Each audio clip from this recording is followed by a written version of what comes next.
යඩ ඒ බෑ මේ හොරෙක් ඇවිල්ලා. කොහොමද පුතේ යන්නේ?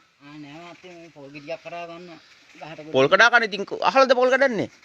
ඈ පොල් මොකද ගෙඩියක් කඩා ගන්නයි කියලා ළමයි දෙන්න කන්න විදියක් නෑ. ඒකයි පොල් ගෙඩියක් කඩා ගන්න ආවේ. එපඩ ලබ ඈ දනකම පොල් ගෙඩියක් කඩන්න ආවේ.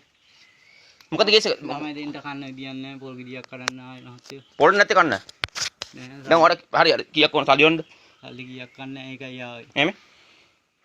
කන් දැන් මේ කොහොමද එකපාරට ආවේ දැන්? ඒ පොල් කඩ. උඩින් අපිට කීයක් ඕනේ? මගේ පර්ස් එක තියෙනවා. රුපියල් 5000ක් විතර දෙන්න මහත්තයා තියන්න. යකෝ මේක පොල් ගහේ 5000ක්. ළමයින්ට කන්න බොන්න දෙන්න විදියක් මම කපන්න මන් දෙන්න. ඔය ගන්නකෝ පර්ස් එකමයි. ඔට කීයක් ඕනේ? ඈ? ඇද්ද? ඇති මහත්තයා රුපියල් 5000ක් ගත්තා මහත්තයා. හාල් ටිකක් ගේන පොඩියක් තියලා කන්න. කමන්න නැද්ද? කමන්නේ. ඔට ගැහුවේ නෑනේ මන්නේ. නෑ මහත්තයා නෑ. ඇති මහත්තයා. තව ගන්න. කමන්නේ. ඇති මහත්තයා. තව ගන්න. කමන්නේ. ඇති මහත්තයා ඇති. ඇති මහත්තයා. තව ගන්න. ළමයින්ට හොඳට මේ අවුරුද්දේ කන්න දීලා මේව කරා. ඔව්. කීයක් තියෙද දැන් උතන? මෙතන 20000ක් තියෙනවා මහත්තයා. තව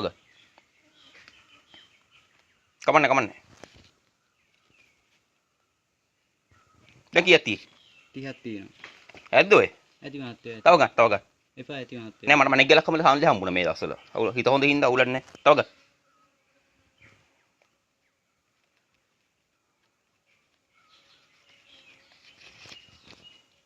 ඇති මහත්තයා. මේ ටික මට ගල් වාගේ හරි හවතර බොන්න තියෙන බෑ. ඇති මහත්තයා. කීයක් තියෙද උතන ගණන් කරනවා? 5000 අනිත් දවසේ පොල් කඩන්න එපා. අනිත් දවසේ ඉල්ල ගන්න කාගෙන් හරි නේ. 15000යි 20000යි 25000යි 30000ක් තියෙනවා. අනිත් දවසේ මේ කාගෙන් හරි අවුලක් නෑ නේ. ගැහුවේ නෑනවනේ. නෑ ගැහුවේ නෑ. ඈ ගැහුවේ නෑ. ඒකනේ දැන් කිව්වා නම් ඉතින් පොල් කඩක් දෙන්න ඕනේ ඉතින්. ඔව්. ඈ ඔය ටික ඇති නේද ඊයොත් නැතිනේ? ඇති මහත්තයා ඇති. ඇතිනේ? ඇති. හරි එහෙනම් හොඳේ. තව ඕන කීයක් හරි දෙන්නම් මං. එපා මහත්තයා ඕනේ ඇති.